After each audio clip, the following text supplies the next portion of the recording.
Hello नमस्कार साथियों, study point two अवसर में आप सभी का हार्दिक स्वागत है। तो प्यारे साथियों, शुरू करते हैं आज की क्लास को। और आज की क्लास में हम देखेंगे मुहावरे के टॉपिक को। मुहावरे आपकी किताब में होंगे भी और आपने हो सकता है पढ़े भी हो, और जो नया है वो भी देखे, जिससे कि उसको सारी जानकारी बड़ी अच्छे से समझ में आएगी। एक बार में मैं आपको याद कराने की कोशिश करूंगा। तो ये आपके बीच लिखे हुए हैं, एक बार आप नजर दौड़ा लें। उसके बाद में वन बाई वन सभी को याद कराता हूँ। सभी को इस क्लास के अंदर ही हम याद करने की कोशिश करेंगे। तो चलिए साथियों, शुरू करते हैं क्लास को। और जो भी मेरा प्यारा भाई बहन चैनल पर नया जुड़ा है, वो एक बार चैनल को सब्सक्राइब करके वीडियो को लाइक कर दे और एक बार शेयर कर दे, जिससे कि सभी तक ये जानकारी पहुंच जाए। तो शेयर जरूर करना है, जिससे कि सभी तक ये जानकारी पहुंचे, क्योंकि अच्छा कंटेंट, बेहतर कंटेंट आपको दिया जा रहा है बिल्कुल मुफ्त।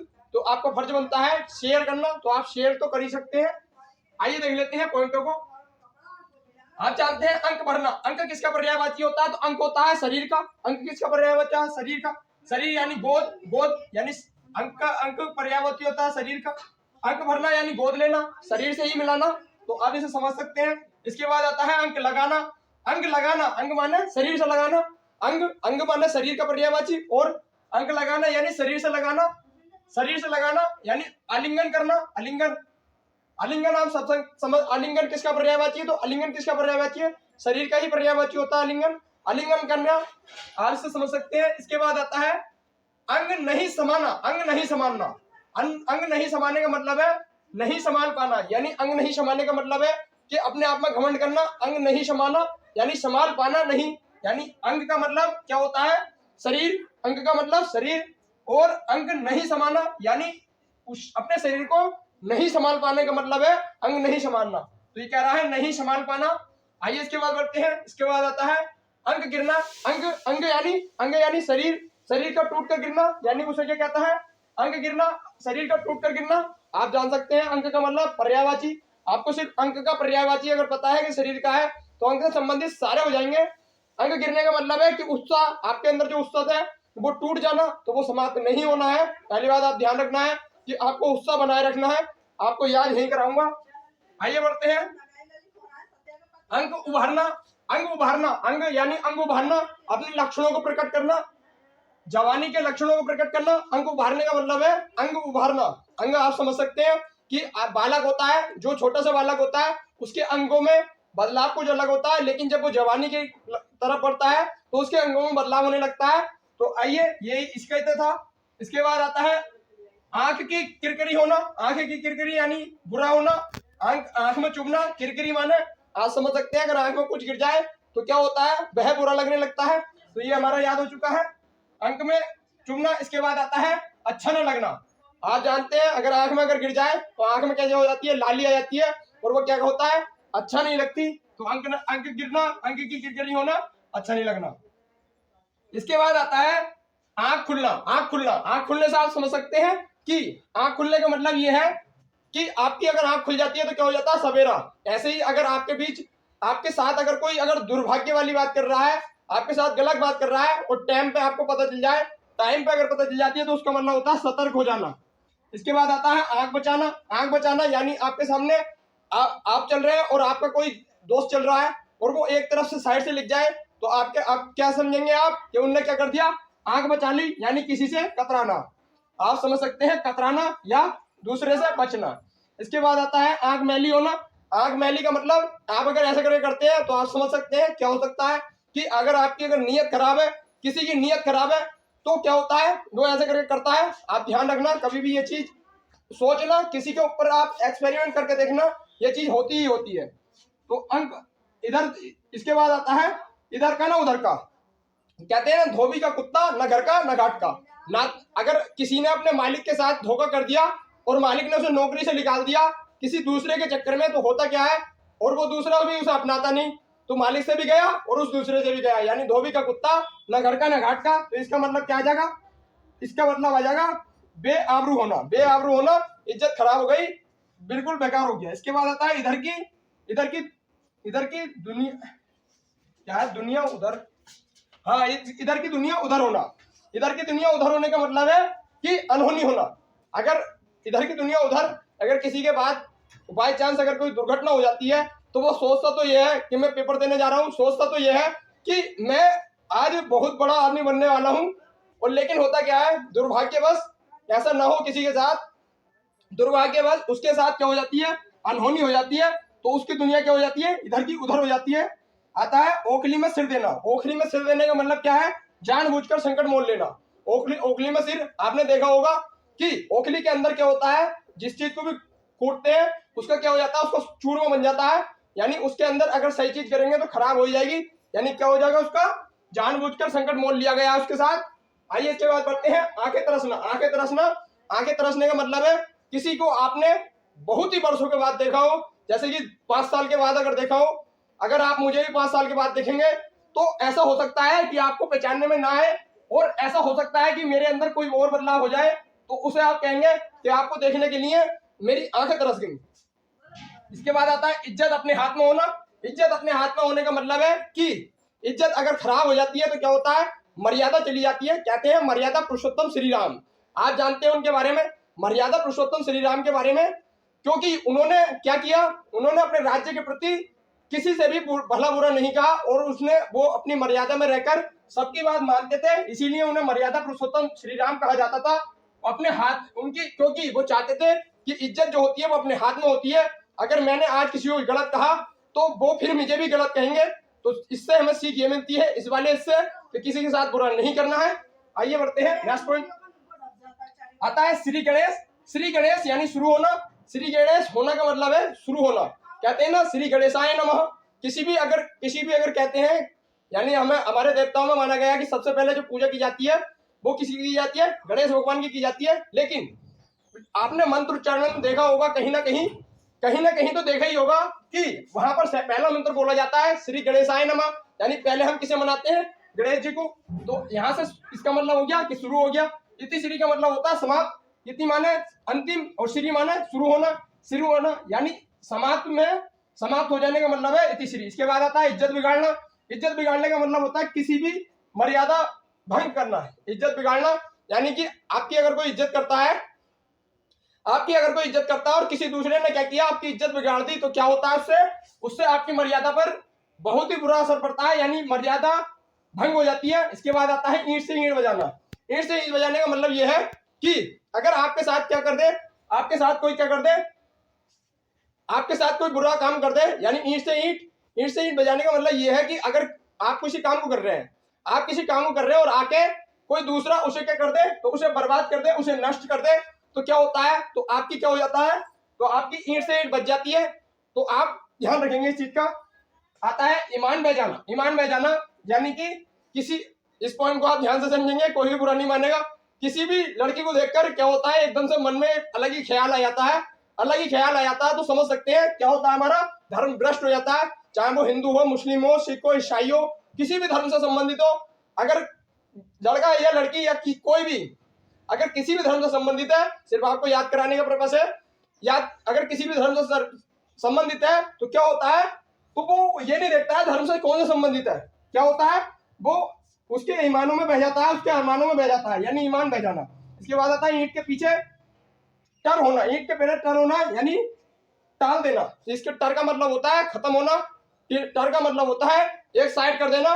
टर जो अर्थ होता है वो होता है किसका, समाप्त होने का, यानी टाल देना, एक दूसरे के तरफ बह जाना। आता है समय पर काम न करना, इसका ही होता है टर देने का।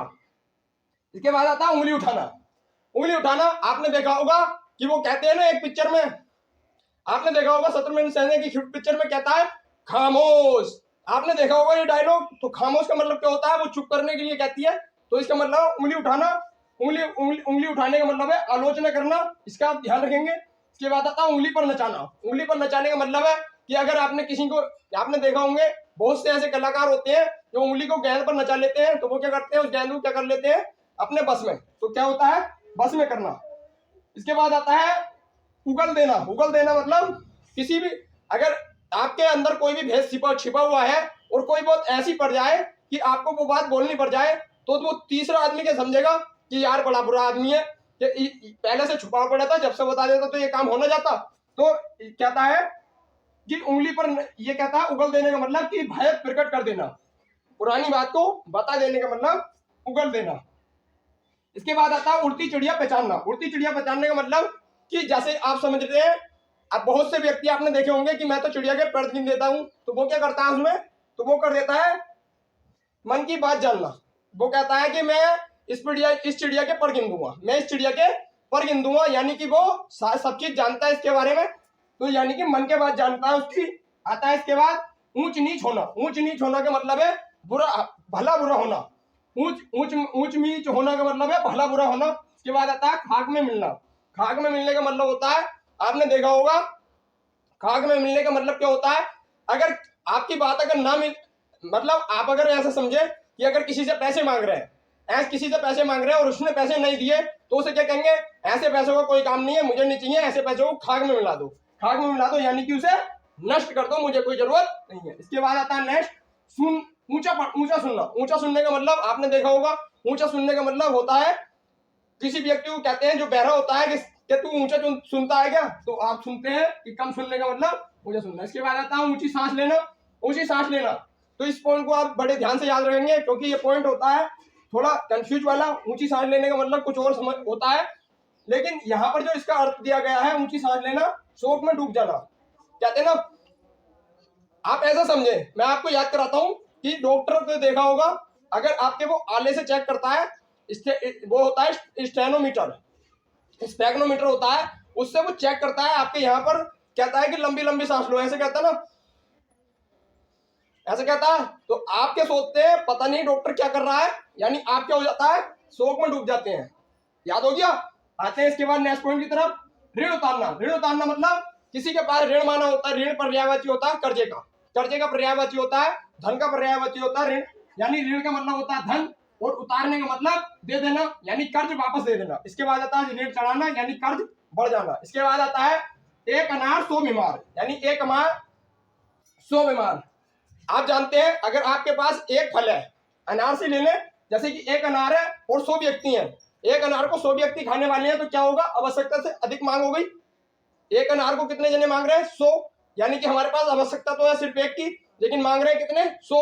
तो आप इसका ध्यान रखते हैं, आवश्यकता से अधिक मांग। इसके बाद आता है एक के 3 बनना। एक के 3 बनना यानी कि आपने किसी कार्य के अंदर ऐसा ऐसा समझे कि आपने कोई, वो होता है ना छोटे छोटे इनाम होते हैं, आपने देखा होगा बालकों को बेचते हुए, छोटे छोटे बालक बेचते हैं, तो जैसे कि उन्होंने वो इनाम 70 का लिया और वो बिकता कितने का है, वो 90 का बिकता है, यानी कि उसने क्या किया, उसमें फायदा कर लिया। यानी कि ऐसे माने कि किसी ने अगर 10 रुपए की चीज ली और उसे 30 का बेच दिया, तो ये क्या हो गया, उसे अत्यधिक लाभ हो गया। इसके बाद आता है एक आवाज होना। एक आवाज का मतलब कि मैंने अगर बोल दिया यहीं खड़े रहो, और मेरे साथ अगर और बोल दे 4-5 जने कि यहीं खड़े रहो, तो ये क्या हो गया, एक गूंजते हुए आज आपको आवाज दिखाई देगी, गूंजते हुए आवाज दिखाई देगी, यानी कि मेरे साथ क्या हो गया, एक पूरा संगठन है, उसका आप ध्यान रखेंगे। इसके बाद आता है विचारों में एकता, यानी जैसे विचार मेरे हैं, मैंने कहा कि यहीं खड़े रहो और वो सातों ही बोले कि यहीं खड़े रहो, तो यानी कि विचारों में एकता हो गई हमारे सबके, बोलने का तरीका सबका एक हो गया। इसके बाद आता है एक खून होना। एक खून होना यानी जातीय एकता होना, यानी आप इसे देख सकते हैं जातीय पहचान।